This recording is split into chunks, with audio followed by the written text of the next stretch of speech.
Assalamu alaikum wa rahmatullahi ta'ala wa barakatuh. An African writer by the name of Kingsley Chiodu Mogalu had this to say in one of his books, Emerging Africa, How the Global Economy's Last Frontier Can Prosper and Matter.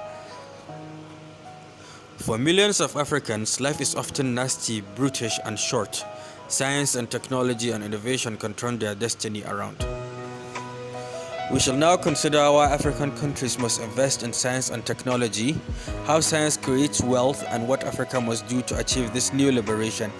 Using its untapped natural wealth, human resources, and effective policy execution to create explosive wealth that bypasses Western-led globalization and creates national and continental technology hubs. This is what will reposition Africa with advantage in the phenomenon of globalization. The secret that lies behind science and the prosperity of nations is simple but profound. Ideas matter. This is the most important secret of wealth. This is the most important secret of the wealth of the industrialized world, and the constant pursuit of the economic and military advantage and superiority which scientific invention and technology confer is an essential component of the world.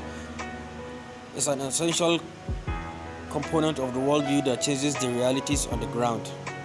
Africa has fallen behind this because people, despite their historical abilities in science, have not done this in an organized manner. The more the Western world was able to invent and innovate in the past 300 years, the more civilized it became. And as Africa, in comparison, remained closer to nature and was dominated by natural phenomena, the most primitive and backward the continent seemed.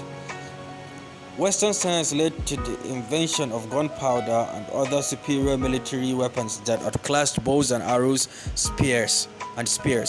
Combined with the development of shipping transportation, the West became intrepid explorers of the world. Developed a worldview of racial superiority which led it to achieve military economic conquests that resulted in transatlantic slavery and colonialism. Evil as that epoch may have been, it was the product of worldviews that were based on and achieved because of science and technology. Asia has learned and applied the same lesson to economics, and its rising wealth is the result.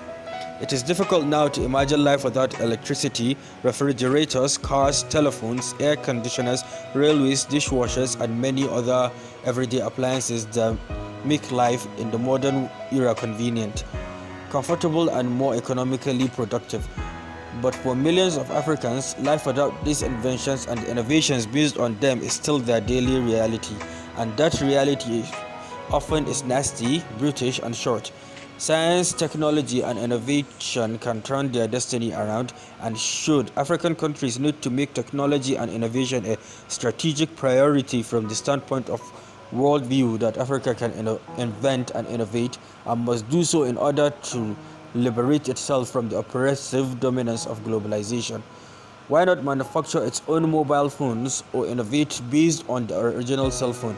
In doing so, African countries need to understand that there's really no such thing as transfer of technology. No nation will willingly transfer its technological know-how to others because that knowledge is the basis of competitive advantage.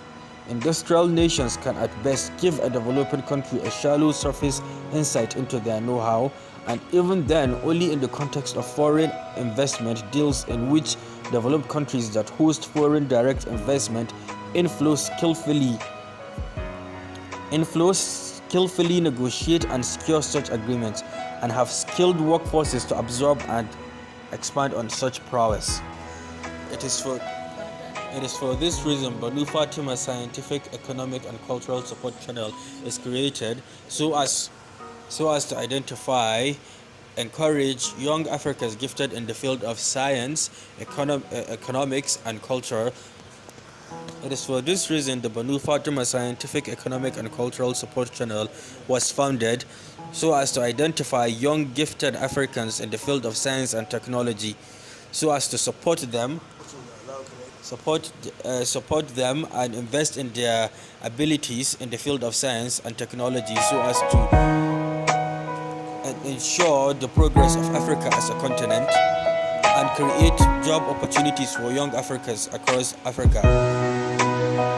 There's no doubt that joblessness in Africa is one of the prime reasons as to why African youths are being used by forces to engage in so many criminal activities such as terrorism, banditry, drug trafficking, etc.